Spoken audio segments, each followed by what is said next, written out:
travailleurs indépendants. La préparation pour adoption par l'Assemblée nationale d'un nouveau code du travail dont la vocation sera de promouvoir et de sécuriser l'investissement, mais aussi de renforcer le système de contrôle en milieu de travail. La consolidation du dialogue social tripartite, État, employeurs et syndicats, pour assurer la stabilité sociale à travers la signature entre les partenaires sociaux d'un pacte social consensuel et durable. L'extension de la couverture des filets sociaux à travers le dispositif de la carte d'égalité des chances pour les personnes vivant avec un handicap. L'application effective des textes relatifs au recrutement de quotas parmi certains groupes sociaux. La réforme du registre national unique. Un meilleur ciblage et une promotion de l'entrepreneuriat auprès des bénéficiaires des bourses de sécurité familiale ou encore la modernisation de la gestion de la couverture sanitaire universelle. Le renforcement des droits et de la protection des femmes contre toutes les inégalités de genre, contre toute forme de violence et pour leur autonomisation économique. La protection des droits des enfants, quel que soit le milieu de résidence, notamment pour l'accès à l'enseignement préscolaire, à l'éducation de base, à la nutrition et à la santé, ainsi qu'à toute forme de violence physique. Le phénomène des enfants de la rue retiendra toute notre attention pour une solution globale et définitive. L'aménagement d'un nouveau système intégré de protection et de promotion des personnes âgées, qui inclura en plus des aspects sanitaires et sociaux, la valorisation des compétences des retraités qui souhaitent les mettre à la disposition de l'État et des collectivités. La lutte contre la vie chère, comme moyen de mise en œuvre du droit à l'alimentation pour tous, en renforçant les moyens d'intervention des services en charge du contrôle économique partout dans le pays, en plus de renforcer l'éducation et la sensibilisation des consommateurs. La rationalisation des subventions à l'énergie, pour qu'elles bénéficient essentiellement aux ménages pauvres. Je veux parler ici du ciblage pour éviter que les plus riches bénéficient beaucoup plus d'ailleurs de ces subventions que les plus démunis. Par ailleurs, l'équité sociale ne peut être évoquée sans accorder une priorité absolue au retour des déplacés du conflit en Casamance. En effet, l'élection de son Excellence, le président Bassirou Diomaye Faye à la présidence de la République, a signifié que la perspective d'un Sénégal juste, prospère et souverain passait d'abord par un pays pacifié dans son intégrité et un peuple plus que jamais réconcilié. Depuis le 2 avril 2024, pas un jour ne s'est achevé sans que mon action et mes pensées ne soient tournées vers la Casamance. Cette partie du territoire national qui a été meurtrie pendant 42 ans par la violence née de l'enchevêtrement, des incompréhensions et des manipulations de toutes sortes. Des avancées significatives et louables dans la restauration de la paix ont été réalisées ces dernières années. Reste donc maintenant à parachever le processus de pacification totale et définitive de cette région naturelle aux potentiels infinis. Mon gouvernement, sous les orientations de M. le Président de la République, s'y engage et y œuvre quotidiennement avec ouverture, mais dans la fermeté quant au principe de l'unité nationale. C'est pourquoi l'une des premières mesures que j'ai prises sur ce dossier, sur l'instruction du Président de la République, a été de tenir un conseil interministériel pour le retour des déplacés dans leur village.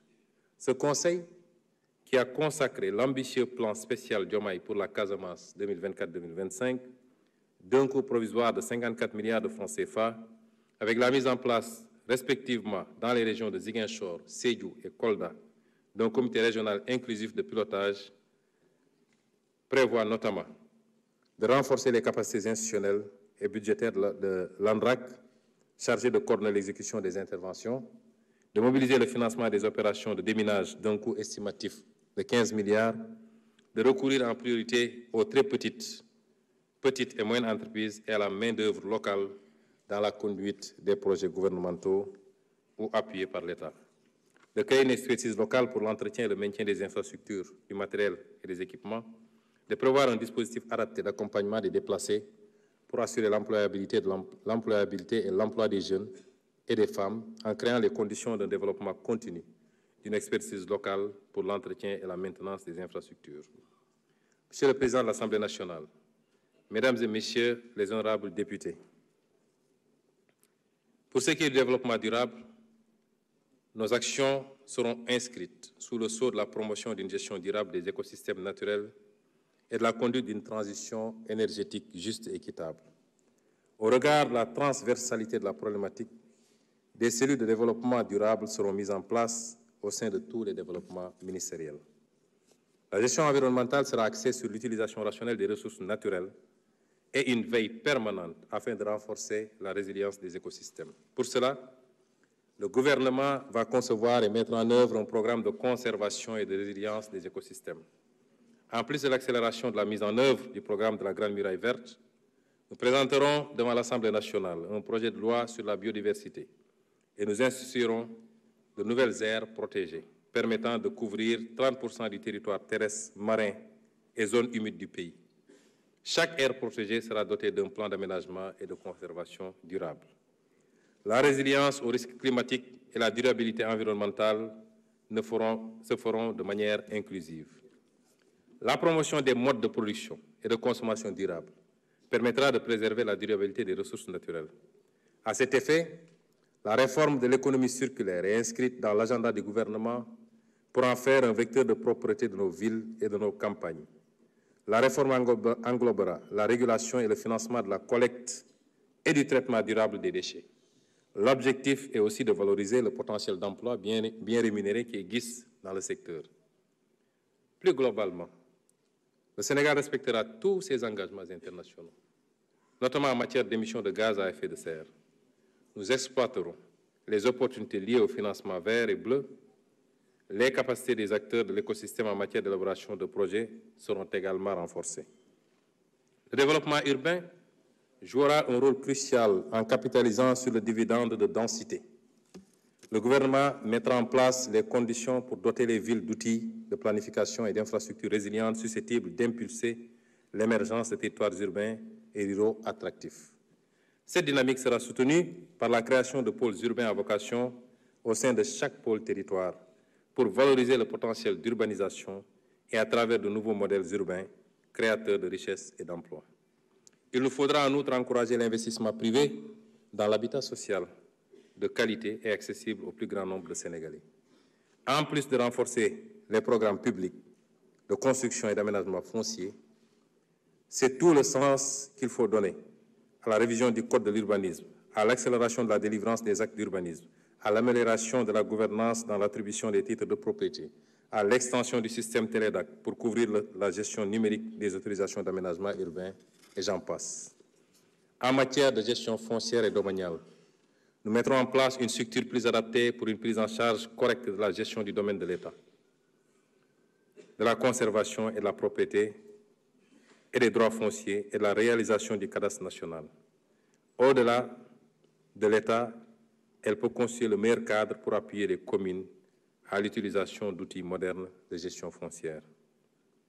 Le gouvernement va déployer un programme national d'aménagement durable et de résilience des zones côtières, dont l'élaboration impliquera l'ensemble des acteurs. La mise en œuvre sera précédée par une campagne de sensibilisation et le déplacement des populations impactées précédé d'un plan de réinstallation défini selon les meilleurs standards en la matière n'est pas exclu en cas de nécessité absolue. S'agissant de la transition énergétique, juste et équitable, il sera question de renforcer le mix énergétique à travers la promotion de nouvelles sources d'énergie, le solaire, l'éolienne, l'énergie marine et pourquoi pas, puisque la réflexion est lancée, le nucléaire. Nous réaffirmons notre volonté d'atteindre un mix énergétique de l'ordre de 30 à 40% d'ici 2030. Nous mettrons en œuvre une stratégie ambitieuse pour garantir à l'horizon 2030 un accès universel à l'électricité. Je veux vous rappeler que présentement le Sénégal produit un peu moins de 2000 MW et que dans le référentiel à l'horizon 2050, il est question d'atteindre 10 000 MW. Le gap est extrêmement important. La sécurisation de l'eau est essentielle pour garantir à chaque citoyen l'accès à une eau potable de qualité pour tous ses besoins. Les études préalables ont démarré pour la mise en œuvre du projet des autoroutes de l'eau, qui constitue un jalon majeur pour amener l'eau de qualité partout au Sénégal. En préservant les eaux souterraines, nous agirons de manière responsable envers les générations futures.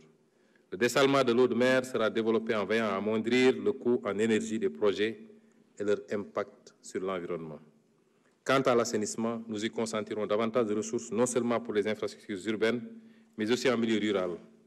Une réforme en profondeur du secteur de l'assainissement, sans laquelle l'accès universel ne sera jamais une réalité pour nos concitoyens, quels que soient les montants qui seront investis. L'économie sociale et solidaire sera promue au niveau des pôles territoires. Le cadre législatif et réglementaire sera rénové à cet effet. Les acteurs seront mieux organisés de sorte à faciliter la conclusion de contrats de services publics entre les collectivités territoriales et les entreprises de l'économie sociale et solidaire, ou entre ces dernières et les grandes et moyennes entreprises locales. La démarche innovante consistera à promouvoir des pilotes, des solutions réplicables à une grande échelle.